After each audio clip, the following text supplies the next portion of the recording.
Eh, Como se trata de un trámite administrativo, a mi forma de verlo, ¿no? Nosotros no podemos cuestionar su procedimiento. Es la pregunta que me está indicando que cuando los vehículos superan los límites fijados por ley.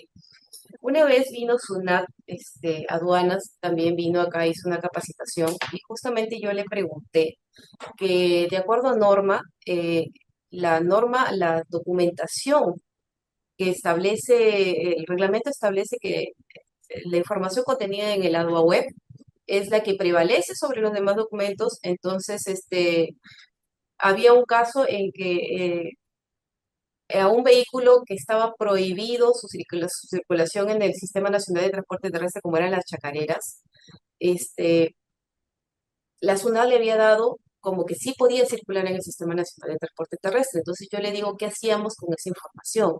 Y ellos, bueno, su respuesta me dijo que ellos simplemente llenan los datos administrativa, es rápido, dice, es como llenar un formulario y lo llena el usuario. Entonces, que nosotros debemos aplicar lo que dice la norma, que legalmente nosotros tenemos la facultad de contradecir ello. Pero en este caso yo veo que se trata de un procedimiento administrativo que ellos mismos han llevado a cabo y simplemente nos están trasladando el parte administrativo para inscribirlo. Creo que en este caso no podemos nosotros cuestionar su procedimiento, ¿no? Y es un procedimiento que ellos han evaluado legalmente. O sea, no es como la inmatriculación, que simplemente es el llenado de un formulario y el formulario nosotros lo tenemos que verificar, porque ahí sí tenemos que verificar todas las características y si cumple con la normativa establecida en el Reglamento Nacional de Vehículos. En este caso no me parece que es un procedimiento administrativo que ya incluso ellos emiten su resolución administrativa. Ya no habría forma de cuestionarlo, ¿no? La elaboración del formato de vía enlace con el a web de sí, en realidad no podríamos, acá una consulta que me hacen es la elaboración del formato electrónico es vía enlace con el ADUA web de manera obligatoria o es opcional, porque en algunas ocasiones lo hace de manera manual y eso no permite generar los reportes. Exacto, sí nos ha pasado. Lamentablemente son muy pocos casos, no es obligatoria, no hay una norma que lo establezca como obligatorio, pero también este sistema al momento de llenado creo que no permite, algunos lo imprimen directamente y no generan el código de barras. En realidad no es obligatorio, por eso cuando nos tocan este tipo de casos los tenemos que pasar, pero sí hacemos el contraste de esta información con la DUA de importación y, o sea, hacemos la consulta externa de esta DUA de importación y lo que hacemos es imprimir esta consulta que hemos hecho de la DUA de importación y anexarla al título para poder ahí dejar nuestro contraste en la calificación, porque no es un tema que podamos observarle al usuario. El usuario me está indicando todos los datos de forma correcta conforme lo exige la norma y si yo verifico que está todo bien, no tendría pues argumento para observar al usuario. En todo caso, como les digo, hago mi consulta externa como las que les mostré en las diapositivas, como lo hacíamos antes, y lo anexo a mi título para poder proseguir con la calificación, porque hay que ser un poco pro usuarios también, pues, ¿no? Pero son casos muy aislados en realidad. Ahora casi todos cumplen con el llenado de formato de matriculación. Eh, en el caso de inmatriculación en el estado 14, ¿se requiere solicitar certificado? Sí. En el caso de este estado 14, sí, porque es un vehículo semiarmado. Es igual que los que vienen, una parte viene armada, la otra viene desarmada, entonces es como el ensamblaje posterior a la importación. Es la aplicación del artículo 27. Si en todos los casos se solicita el certificado de ensamblaje y además de ello la autorización del fabricante para el representante de la marca en el país que pueda realizar estos ensamblajes o pueda delegar estas funciones a terceros. Con respecto a personas extranjeras, indica que se tiene que verificar la residencia actual y si no está, si tiene, sí. Si la persona no cuenta con la residencia vigente actual, o sea, puede ser que ustedes hagan su consulta, no tengo un carnet de extranjería ahorita, pero puede que ustedes hagan su consulta en la página, ahí les he dejado el enlace.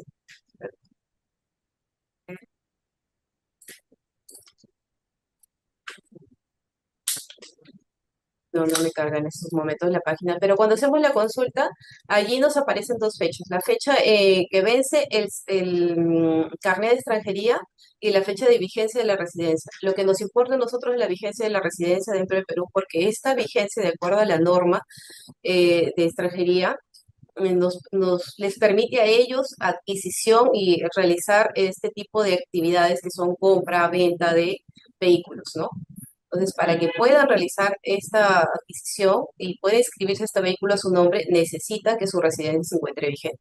Caso contrario, le observamos para que regularice su residencia. Asimismo, algunos no nos adjuntan una copia de su carnet de extranjería y es necesario. ¿Por qué? Porque no solamente nos basta el número del carnet de extranjería. Cuando hacemos la consulta nos pide la fecha de nacimiento. Entonces, eso está en el carnet de extranjería. Podemos solicitar una copia simple para poder hacer esta consulta y anexarla al título. Me dice, ¿existen requisitos especiales para vehículos especiales Mixer? No, no le podría dar razón de Mixer porque es primera vez que lo escucho. Mangas para techado de concreto. Estos son vehículos que se dedican a, como las grúas, estos vehículos que tienen, que suben el concreto para el techo. Sí, más o menos me ubico, pero me parece que no están autorizados. No te podría dar una respuesta en este caso, sí, porque no me ha tocado ningún caso en realidad y no he visto un caso así. El artículo 27 distingue tres tipos de vehículos de ensamblaje nacional en su exposición. Se ha referido a una sola, dado que requisito. Sí, hace referencia a los vehículos armados, semiarmados, por eso les estaba mencionando los estados establecidos por la DUA. El artículo 27 me indica que distingue tres tipos, que son los armados, semiarmados y semidesarmados, me parece que son. Y esos están dependiendo de cómo ingresa la DUA de importación. Ahí les estaba indicando los estados. Justamente son los estados 12, 13 y 14 de la DUA. Cuando yo verifico esos estados, en todos los casos, siempre se van a pedir el certificado de ensamblaje. El certificado de ensamblaje, de modificación, ensamblaje o modificación de acuerdo, ¿no? Si es que se está ensamblando únicamente o si se además está modificando el vehículo. La autorización del fabricante y la constancia de asignación del BWM. En realidad, para todos estos casos siempre se van a requerir estos documentos. Me dice si el certificado de emisión de gases se devuelve al usuario o va al archivo cuando se realiza el despacho. Yo considero que se debería devolver al usuario porque no es un requisito exigido por norma, ¿no? Se debería de entregar al usuario el documento porque no lo establece la norma como requisito. Lo que pide la norma es la declaración del fabricante. Solo que ya muchos usuarios lo han hecho como costumbre anexarlo. Algunos registradores consideran que sí debe ir al archivo y otros consideran que ya no, y lo devuelven, ¿no? Y eso creo que ya depende del criterio del registrador. Me indica que cuál es la norma que establece la exigencia de la emisión de gases. Justamente la mencioné, que es el Decreto Supremo 019-2018. Es la norma que modifica el Reglamento Nacional de Vehículos. En esa norma establece, ¿no? De acuerdo a lo establecido en la 16ª disposición complementaria del Reglamento Nacional de Vehículos. Este decreto supremo hace referencia a lo que anteriormente indicaba el Reglamento Nacional de Vehículos. Es la 16ª disposición complementaria que fue modificado por el artículo 1 del Decreto Supremo 005-2004 MTC. Dispone que en tanto se implemente lo dispuesto en el capítulo 4 del presente reglamento, el reemplazo del número, este documento es en reemplazo del número de registro de homologación vehicular. Para los casos de vehículos importados, como les dije, este documento se debe presentar en la misma SUNAT. Es la SUNAT la que evalúa esta emisión de gases, si cumple con los requisitos establecidos por norma. Y para los casos de fabricación nacional, que lo indica el último, tratándose de vehículos de fabricación nacional, dicha declaración debe ser presentada a la SUNAR. Entonces, esta evaluación, esta declaración jurada la evaluamos nosotros solamente para los casos de fabricación nacional. Para los casos de importación, todos los casos de importación, esto es ante SUNAT directamente, ya no lo tiene que presentar a registro público. Solo fabricación nacional y solamente para vehículos motorizados, como es el caso de los L3 y los L5. En vehículos mayores casi no han vendido fabricaciones nacionales.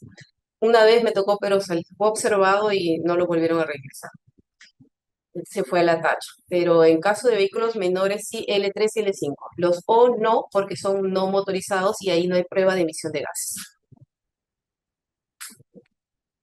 En caso de que el comprador sea una entidad estatal, ¿qué requisitos adicionales se solicita para la primera inscripción de dominio? En realidad los requisitos son iguales para todos. El caso de, por ejemplo, municipalidades, lo único que va a cambiar es que nosotros tenemos que verificar que el comprobante, bueno, sea emitido a nombre de la entidad estatal, que quien interviene en los documentos sea el representante acreditado de esta entidad y a su vez su medio de pago igual. Todos los documentos son iguales. Lo único que tienen que ver es que al momento de dar el tipo de uso, aquí, en vehículos, ya no le voy a poner categoría L5. Aquí tengo que poner placa gubernamental, ya sea de vehículos livianos y pesados, que son los M o N, o de vehículos, placa gubernamental de vehículos menores, que son en este caso los L5 y los L3. Esa es la única diferencia.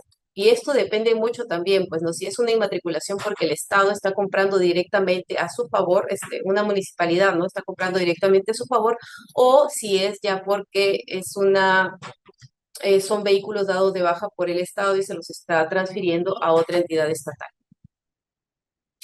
Mucho depende de eso. Y todos estos requisitos adicionales siempre los vamos a encontrar en el reglamento. Toda la primera etapa, que es inmatriculación, vamos a encontrar todos los requisitos adicionales a los básicos que ya les he mencionado, pues, ¿no? Hay muchas preguntas, pero creo que ya el tiempo nos gana y creo que se podrán transmitir estas preguntas quizás a mi correo electrónico para poder responderlas de forma adecuada. ¿O todavía tengo tiempo? No sé. Doctor, todavía tenemos unos 10 minutos, ¿le parece, para contestar algunas preguntas?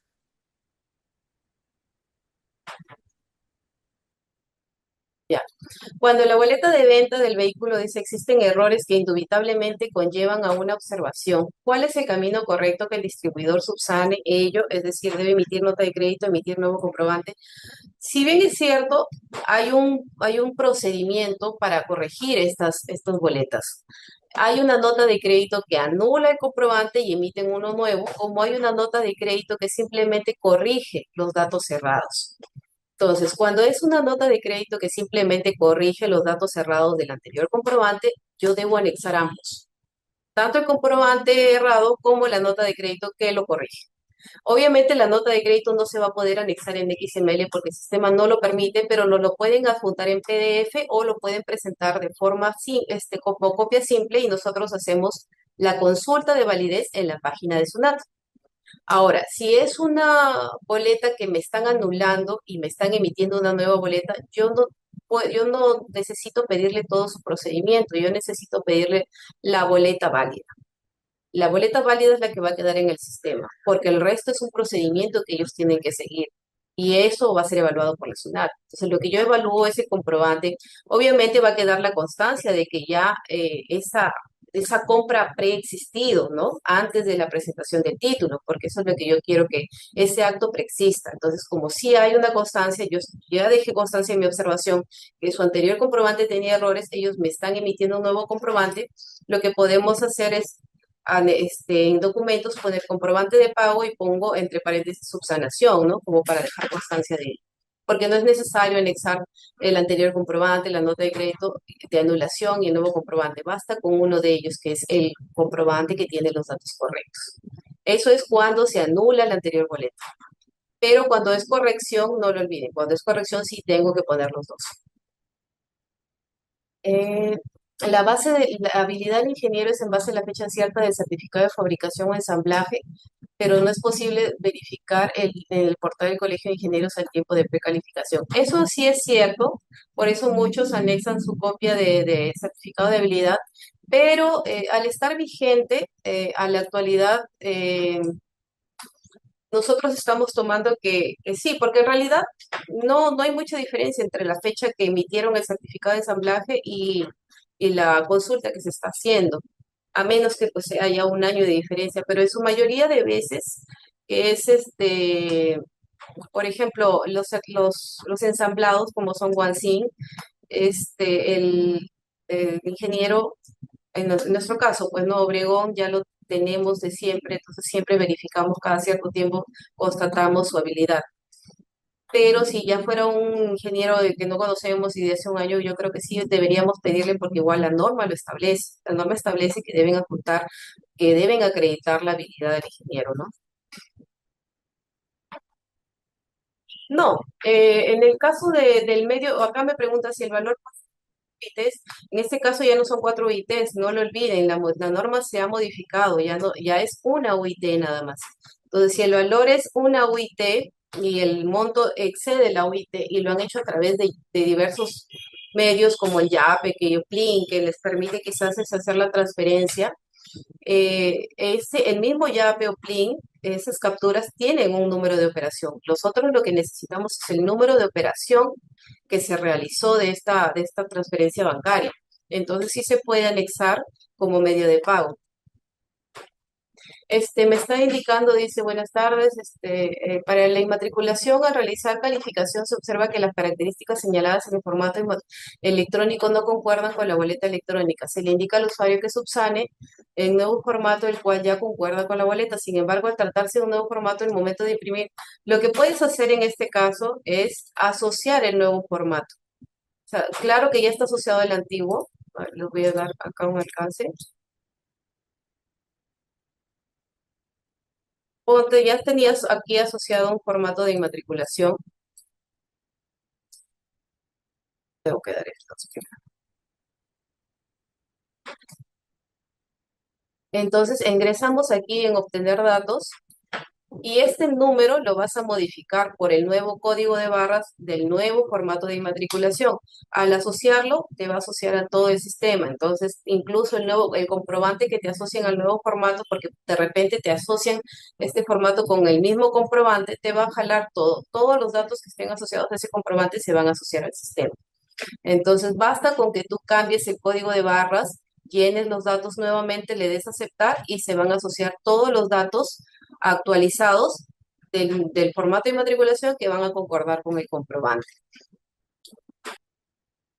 En caso de certificado de conformidad que no cuente con fecha de vigencia, ¿cuánto tiempo tiene de validez? Normalmente tienen, sobre todo en los casos de certificado de conformidad de conversión, porque ahí sí la norma lo establece.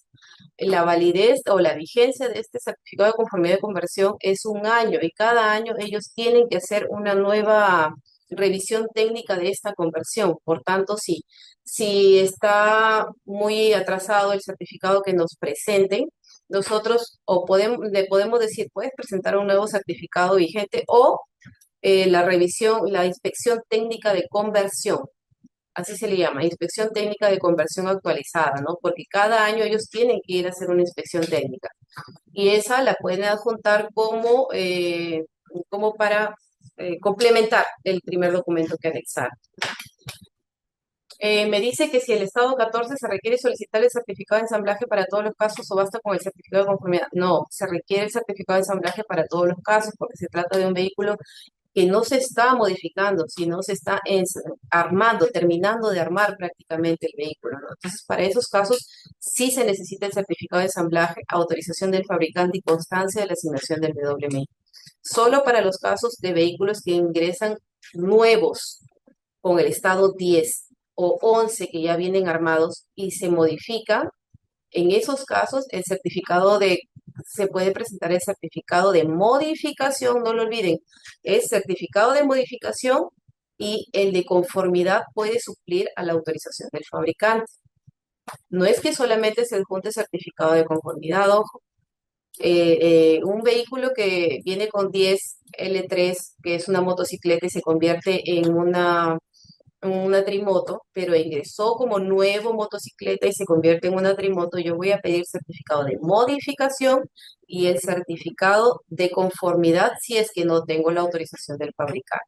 Si la tuviera, la ingreso, pues no. Pero si no la tengo, así es, este certificado es el que suple ese documento.